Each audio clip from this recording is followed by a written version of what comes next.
पिछली क्लास में हमने जनरल इंट्रोडक्शन ऑफ मध्य प्रदेश पढ़ा था एंड आई होप आप सभी ने वो क्लास देखी होगी और उसका पीडीएफ पढ़ा होगा, क्योंकि वो एक इम्पॉर्टेंट क्लास है आपके एग्ज़ाम पॉइंट ऑफ व्यू से, जिसमें से 1 से 3 क्वेश्चंस आने की पॉसिबिलिटी रहेगी। आज हम मध्य प्रदेश की जियोग्राफी पढ़ना शुरू करेंगे, तो शुरू करते हैं। Hello and welcome back to Denovo academy. और आज का हमारा टॉपिक मध्य प्रदेश जियोग्राफी में physical divisions of Madhya Pradesh है। तो मध्य प्रदेश में 55 ज़िले और 10 डिवीजन्स हैं, जो कि हम पहले ही देख चुके हैं। और मध्य प्रदेश 3,08,250 स्क्वायर किलोमीटर्स में फैला हुआ है, जो कि पूरे भारत का 9.3% एरिया है। और इसके साथ मध्य प्रदेश दूसरा सबसे बड़ा राज्य है भारत में। मध्य प्रदेश गोंडवाना लैंड का पार्ट है। गोंडवाना लैंड बेसिकली अर्थ के एवोल्यूशन से अब तक, जब शुरुआत में एक लार्ज पीस ऑफ लैंड था जिसके 2 टुकड़े हुए, लॉरेशिया और गोंडवाना लैंड, और मध्य प्रदेश उसी गोंडवाना लैंड का पार्ट है। मतलब आज हम गोंडवाना लैंड के ऊपर ही रह रहे हैं। और ये एक इम्पॉर्टेंट क्वेश्चन है जो कि आने की पॉसिबिलिटी उसकी रहती है। तो फिजियोग्राफिक डिवीजन्स क्या होती हैं? अब देखिए, फिजियोग्राफिक डिवीजन्स बेसिकली जैसे इंसानों में फिज़िकल अपीयरेंस होता है, हमारे आँख, नाक, कान, हाथ, पैर होते हैं, जिससे हम अपने आप को डिफ़ाइन करते हैं, अपने फिज़िकल फीचर्स को डिफ़ाइन करते हैं। उसी तरह से एक लैंड फॉर्म में फिजियोग्राफिक डिवीजन्स होते हैं, जैसे कि पहाड़, नदियाँ, प्लेट्यूस। और वही उसके उस लैंड फॉर्म के फिजियोग्राफिक डिवीजन्स को दर्शाता है और डिफ़ाइन करता है। Madhya Pradesh 3 main physiographic divisions हैं: central highlands, Satpura Maikal range और बघेलखंड प्लेट्यू। सेंट्रल हाईलैंड्स में 5 सब डिवीजन्स हैं: central India, Bundelkhand plateau, Rewa Panna plateau, Malwa plateau और नर्मदा सोन वैली। मध्य प्रदेश की लॉन्गेस्ट रिवर नर्मदा इस नर्मदा सोन वैली का ही पार्ट है, जो कि इंडिया की 5th लॉन्गेस्ट रिवर है। और जो हाईएस्ट पीक मध्य प्रदेश की है धूपगढ़ सतपुड़ा रेंज में, वो सतपुड़ा मैकाल रेंज का पार्ट है। जो नर्मदा रिवर जहाँ से निकलती है अमरकंटक से, वो अमरकंटक मैकाल रेंज में ही है। तो सबसे पहले सेंट्रल हाईलैंड्स से शुरू करते हैं। देखिए, मैप में देखें तो सेंट्रल हाईलैंड्स ये हैं, ये आप देख रहे हैं मध्य भारत का पठार। ये सेंट्रल इंडिया है, मालवा, रीवा पन्ना प्लेट्यू और नर्मदा सोन वैली, ये पूरा सेंट्रल हाईलैंड्स का पार्ट है। ओके, सेंट्रल हाईलैंड्स में सबसे पहला पार्ट है central India plateau. Central India plateau आता है मध्य प्रदेश के नॉर्दर्न साइड में, जिसमें मेनली भिंड, मुरैना, ग्वालियर जैसे डिस्ट्रिक्ट्स होते हैं। यहाँ पर मस्टर्ड बहुत ज़्यादा क्वांटिटी में होती है और इसे बोल ऑफ मस्टर्ड भी कहते हैं, क्योंकि मस्टर्ड प्रोडक्शन बहुत ज़्यादा है यहाँ पर। ओके, सरसों की हांडी इसे कहा जाता है। यहाँ पर एनुअल रेनफॉल बहुत कम होती है, 75 सेंटीमीटर्स एनुअली। और यहाँ पर अलूवियल सॉइल पाई जाती है। इसका टोटल एरिया 32,896 स्क्वायर किलोमीटर्स है। ये फिगर्स आपका याद करना थोड़ा सा इम्पॉर्टेंट है, क्योंकि इससे क्वेश्चंस आ जाते हैं एग्ज़ाम में। परसेंटेज आप एक बार को छोड़ सकते हैं, लेकिन अगर याद रख सके तो अच्छी बात है, क्योंकि पॉसिबिलिटी ज़ीरो किसी भी चीज़ की नहीं है। ओके, सिर्फ कम या ज़्यादा है। तो यहाँ पर रिवर्स पाई जाती हैं: चंबल, जो कि एक मेजर रिवर है मध्य प्रदेश की, काली सिंध और पार्वती। सॉइल इरोजन यहाँ पर गली इरोजन के फॉर्म में है। अगर आप मुरैना साइड कभी गए हो, मुरैना रीजन में, तो आपने देखा होगा वहाँ पर मिट्टियों की गलियाँ बनी हुई हैं। मिट्टी के ऊंचे टीले हैं और बीच बीच में गलियाँ हैं जहाँ पर बागी या डकैत पहले छुपा करते थे। वो चंबल रिवर की वजह से गली इरोजन है। ओके, इंडस्ट्रियल एरियाज यहाँ पर ग्वालियर है, डबरा जहाँ पर राइस और शुगर के मिल्स हैं, मालनपुर, भिंड, यहाँ पर मॉडर्न आर्म्स फैक्ट्री है, शिवपुरी में कटेचू जो कत्था होता है, तम्बाकू में आपने देखा होगा एक सफ़ेद पाउडर टाइप का होता है कत्था। बामौर में सीमेंट, मध्य प्रदेश की पहली सीमेंट फैक्ट्री एसीसी बामौर में ही ओपन हुई थी। नीमच और मंदसौर ओपीएम के लिए फेमस है।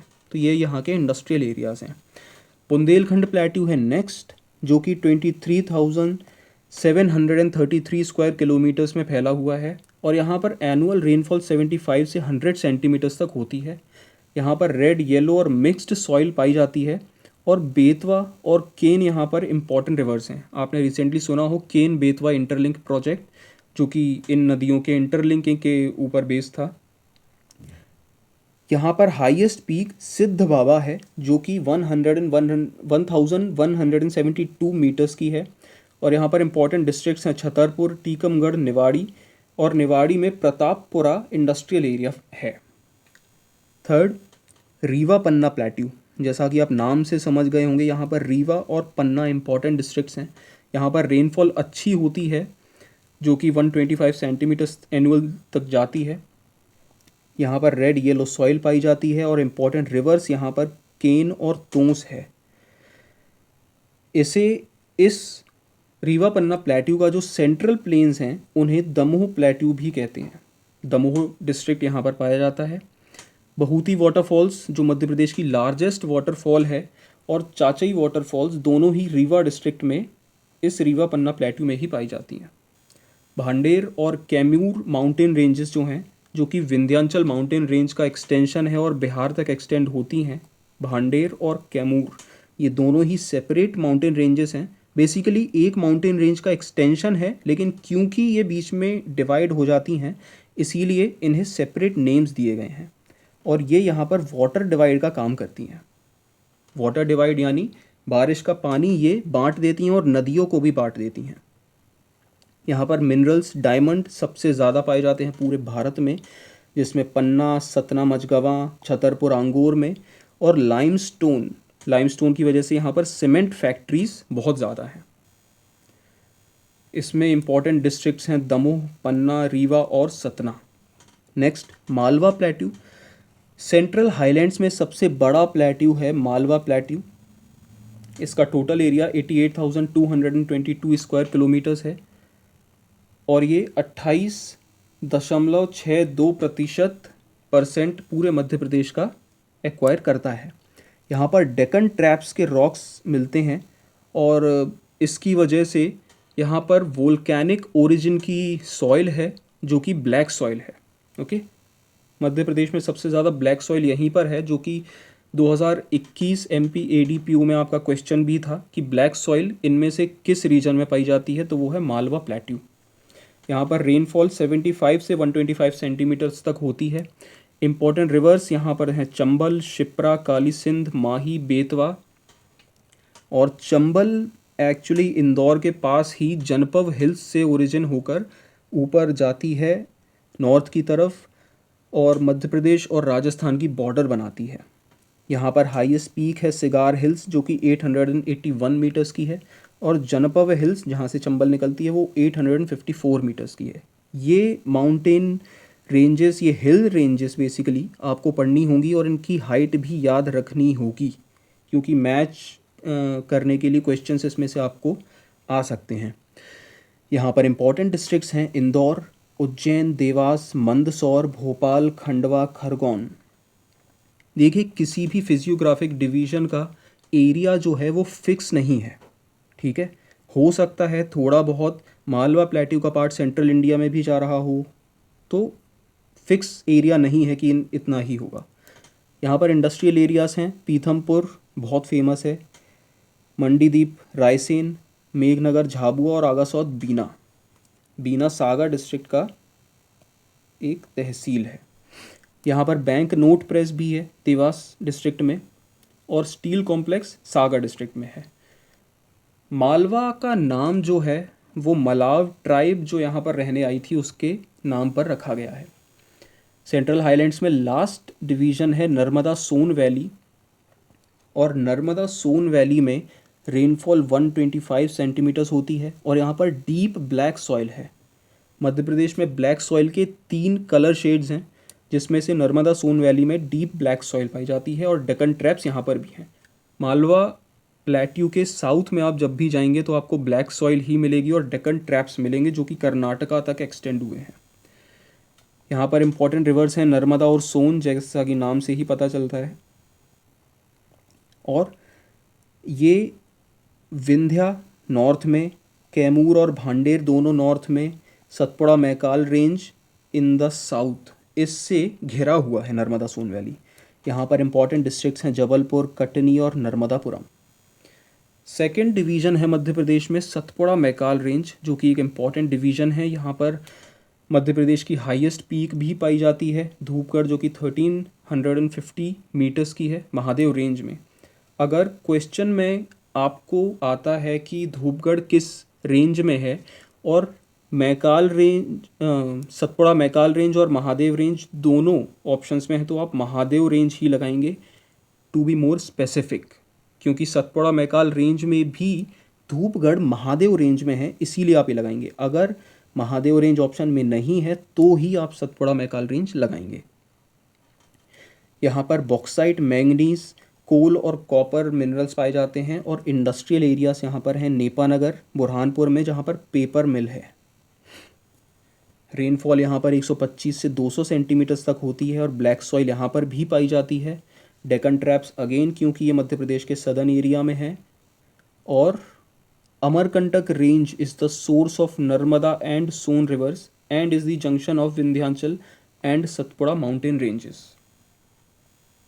जंक्शन, क्योंकि विंध्याचल जो कि मध्य प्रदेश के सेंट्रल रीजन में माउंटेन रेंज है और सतपुड़ा जो सदर्न रेंज में है, तो अमरकंटक जो है इन दोनों ही रेंजेस का एक जंक्शन के तौर पे एक्ट करता है।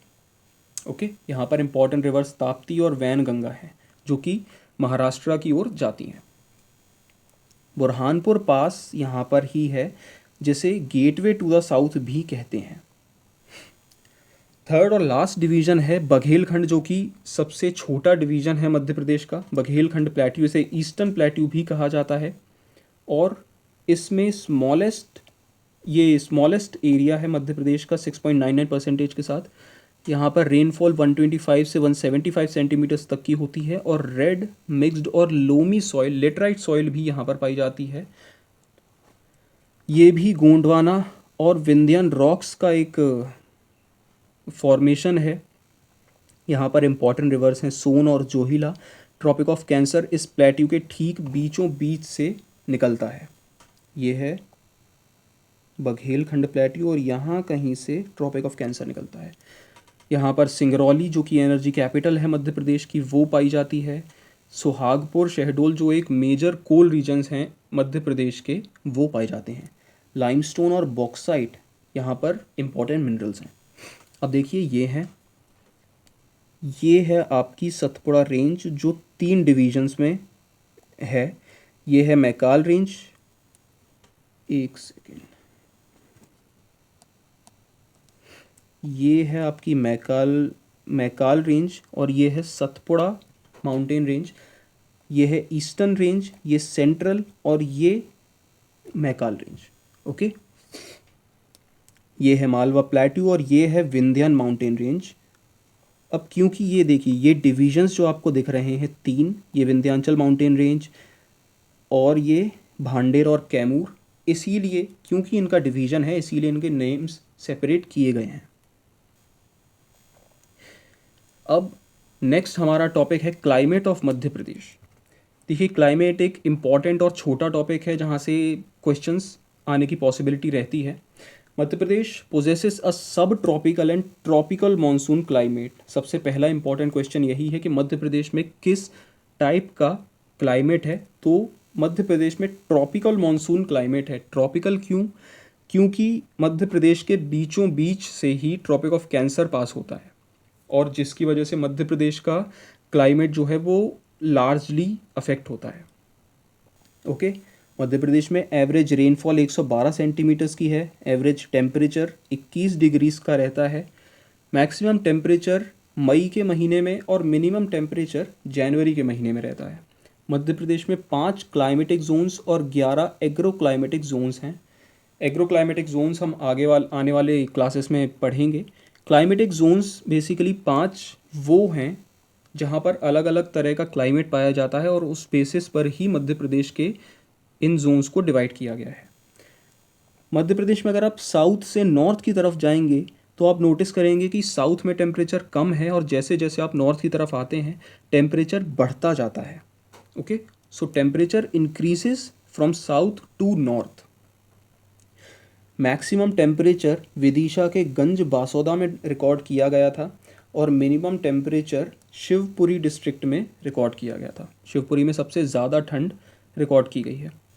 Rainfall from south west monsoon, basically पूरा मानसून आपको पढ़ने की ज़रूरत नहीं है, बस इतना समझ लीजिए कि अरेबियन सी और बे ऑफ बंगाल से जो मानसून भारत की तरफ आता है उसे साउथ वेस्ट मानसून कहा जाता है।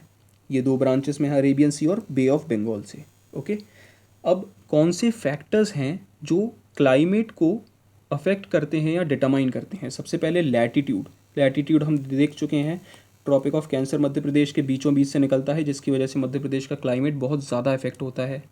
डिस्टेंस फ्रॉम सी, समुद्र से दूरी होने की वजह से मध्य प्रदेश की क्लाइमेटिक कंडीशंस कोस्टल एरियाज़ जैसी नहीं है। एल्टीट्यूड, ऊंचाई मौसम को और क्लाइमेट को बहुत ज़्यादा इफेक्ट करती है।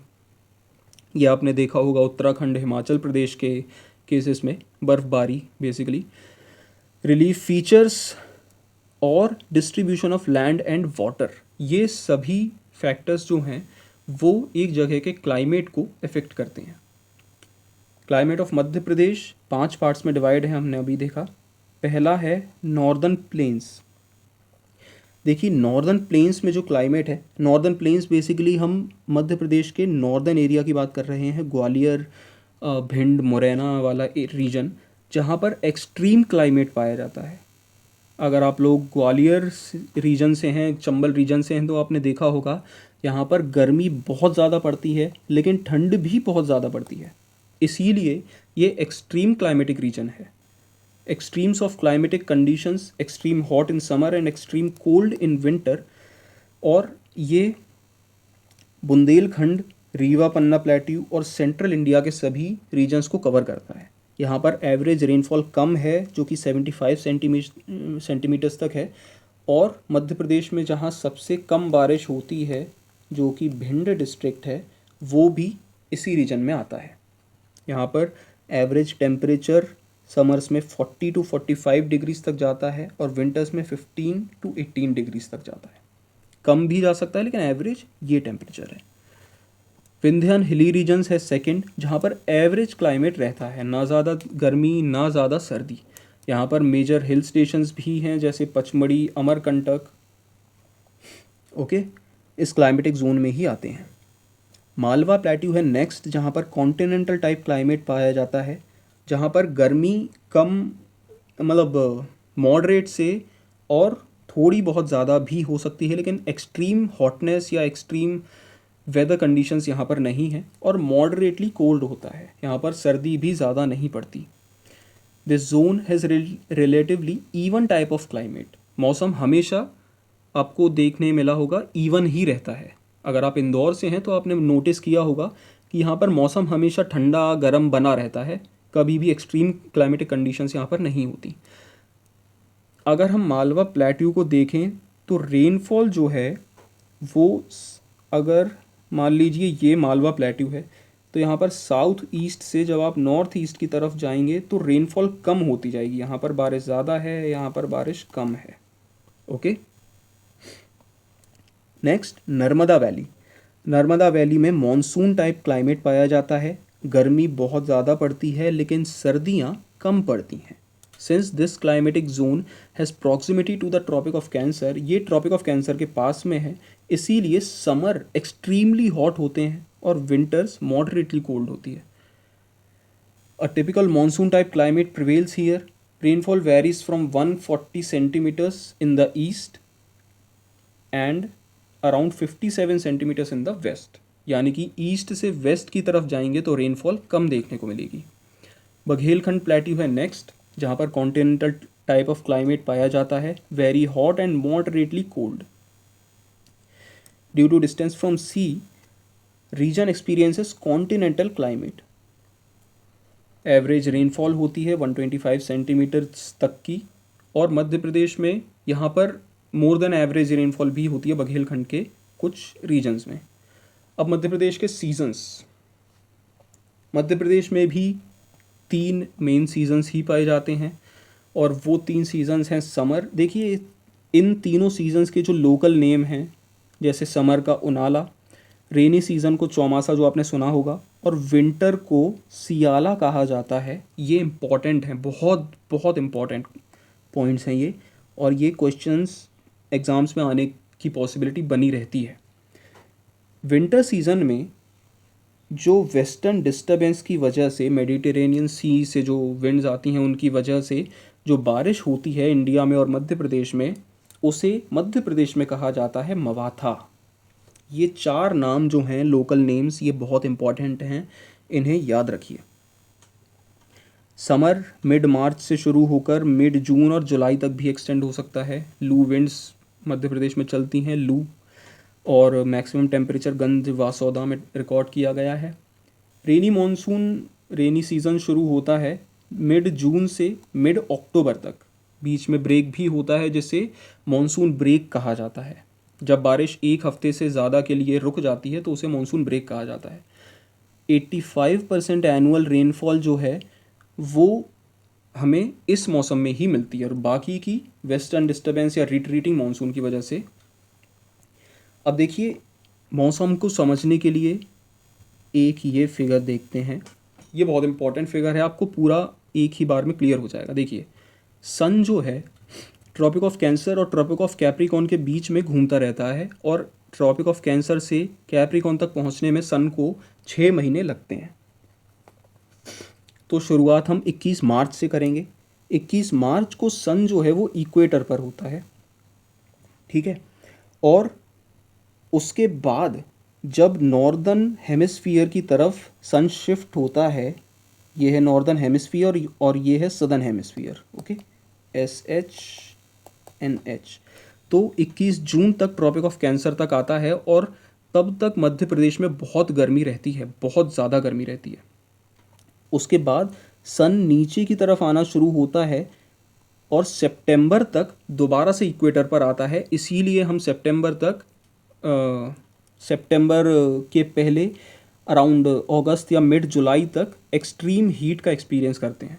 उसके बाद दिसंबर तक सन जो है वो ट्रॉपिक ऑफ कैप्रिकॉर्न की तरफ जाता है, जब इंडिया में सर्दी का मौसम होता है, और इसीलिए 22 दिसंबर की रात जो है वो सबसे बड़ी होती है।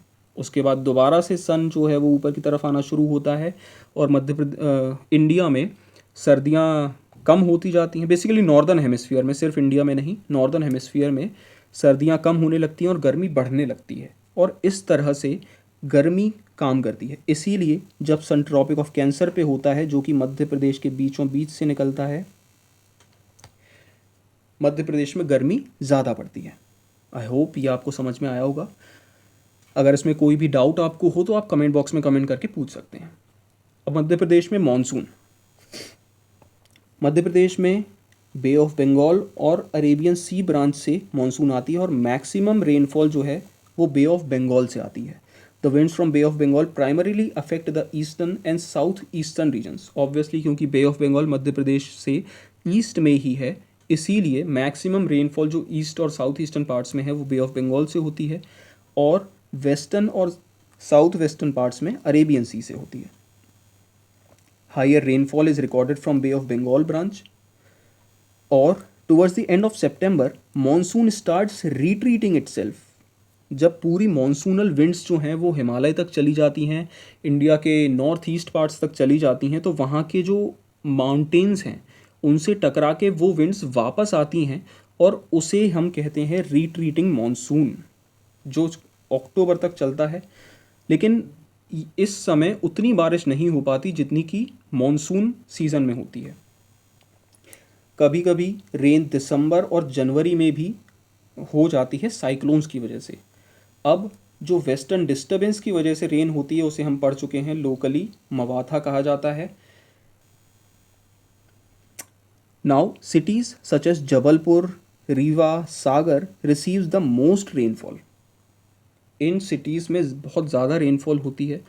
Rainy season also varies from east to west, यानी कि ईस्टर्न रीजन में बारिश ज़्यादा होती है और वेस्टर्न और नॉर्थ वेस्टर्न रीजन में बारिश कम होती है। The first outbreak eastern part of Madhya Pradesh में मिड जून में शुरू होता है, लेकिन वेस्टर्न पार्ट में मिड जुलाई में शुरू होता है। विंटर्स छोटी होती हैं। Winters starts from October and lasts up to mid February, जो कि रिसेंट टाइम्स में हमने देखा है कि कम हो गई हैं। जनवरी तक मैक्स टू मैक्स सर्दियाँ पड़ती हैं मध्य प्रदेश में। रेनफॉल डिस्ट्रीब्यूशन मध्य प्रदेश में नॉर्थ वेस्टर्न पार्ट्स में लेस रेनफॉल होती है, जो कि अभी हमने देखा था, और यहाँ पर एवरेज रेनफॉल भिंड में सबसे कम है, जो कि अराउंड 65 सेंटीमीटर्स के आसपास है। Absence of humidity is also responsible for this. When the south west monsoon arrives here it lacks moisture and hence less rainfall. जब साउथ वेस्ट मानसून यहाँ तक आती है तो उसमें मॉइस्चर पूरी तरह से ख़त्म हो जाता है और इसीलिए यहाँ पर बारिश कम होती है। बैतूल, छिंदवाड़ा, नरसिंहपुर, सियोनी, जो कि ईस्टर्न और साउथ ईस्टर्न पार्ट में हैं, यहाँ पर बारिश ज़्यादा होती है। The south eastern part of the state receives excess rainfall which is about 150 centimetres, जो कि above एवरेज है, जिसमें पचमढ़ी जहाँ पर अराउंड 200 सेंटीमीटर्स की रेनफॉल होती है। मंडला, मैक्सिमम रेनफॉल अगर डिस्ट्रिक्ट्स की बात करें तो मंडला, सीधी और बालाघाट में होती है, और महादेव हिल्स, जो कि पचमढ़ी महादेव हिल्स में ही है। The major contribution of rainfall is from the Arabian Sea branch. Pachmadi receives the highest rainfall which is approximately 200 centimeters. Mahadev, अगर आप पचमढ़ी कभी गए हों तो वहाँ पर ही धूपगढ़ पीक है, जो कि महादेव हिल्स में है, और पचमढ़ी पूरा सतपुड़ा रेंज में है। यह है रेनफॉल डिस्ट्रीब्यूशन मध्य प्रदेश का, और यहाँ पर कहीं है अपना बघेलखंड। ये नर्मदा वैली है, मालवा प्लेट्यू और northern plains and Vindhyan mountain range. इसके बाद एक इम्पॉर्टेंट और बहुत ही छोटा टॉपिक है कॉपेन्स क्लासिफिकेशन। एक जर्मन रशियन क्लाइमेटोलॉजिस्ट व्लादिमीर कॉपेन ने क्लाइमेट क्लासिफिकेशन पब्लिश किया, और दुनिया भर में एक वाइडली एक्सेप्टेड क्लासिफिकेशन इसे माना जाता है। और कॉपेन क्लासिफिकेशन के हिसाब से मध्य प्रदेश का क्लाइमेट 3 पार्ट्स में डिवाइड है। ट्रॉपिकल सवाना, जिसका कोड है AW। आप इसको डीप में मत समझिए, इतना इम्पोर्टेंट नहीं है क्योंकि ये चीज़ें मेंस में ज़्यादा आती हैं। आप सिर्फ इनके कोड याद रखिए और इनके districts. Okay. Hot summer Mediterranean climate CSA code के साथ ग्वालियर, जबलपुर, सागर और सिंगरौली डिस्ट्रिक्ट्स में और रीवा में। Hot semi arid climates other parts of the state में। Tropical savanna Indore, Khargone, Khandwa, Burhanpur districts में, and in the south west and west part of Madhya Pradesh में। तो आप बस इनके कोड्स को याद रखिए और उस कोड का क्या मतलब है वो याद रखिए, बस इतना आपके लिए इम्पोर्टेंट है। So thank you very much for watching the class. इस क्लास का PDF आपको टेलीग्राम चैनल पर मिल जाएगा, एंड आई होप आपको सब कुछ क्लियर हुआ हो। देखिए, इस पार्ट में क्लाइमेट को समझने में कौन सा मॉनसून कब आता है, ये सब आपको सिर्फ समझने की ज़रूरत है। याद ना भी रख पाएँ तो कोई प्रॉब्लम नहीं, क्योंकि इससे क्वेश्चंस कम आते हैं, और क्वेश्चंस मेनली इस बेसिस पर आते हैं कि इनके लोकल नेम्स क्या हैं और कब से कब तक इनके मंथ्स क्या हैं, मैक्सिमम टेम्परेचर, मिनिमम टेम्परेचर कहाँ पर रहते हैं, ये क्या है, ये इम्पॉर्टेंट है। लेकिन फिर भी मौसम को समझना आपके लिए इम्पॉर्टेंट है, क्योंकि इससे आपके लिए आने वाले क्रॉप सीज़न में भी बहुत हेल्प मिलने वाली है, जो कि हमारा आने वाला टॉपिक होगा। Okay, so thank you very much and stay tuned. अगर कोई भी आपको डाउट हो तो आप कमेंट बॉक्स में कमेंट करके पूछ सकते हैं। सी यू।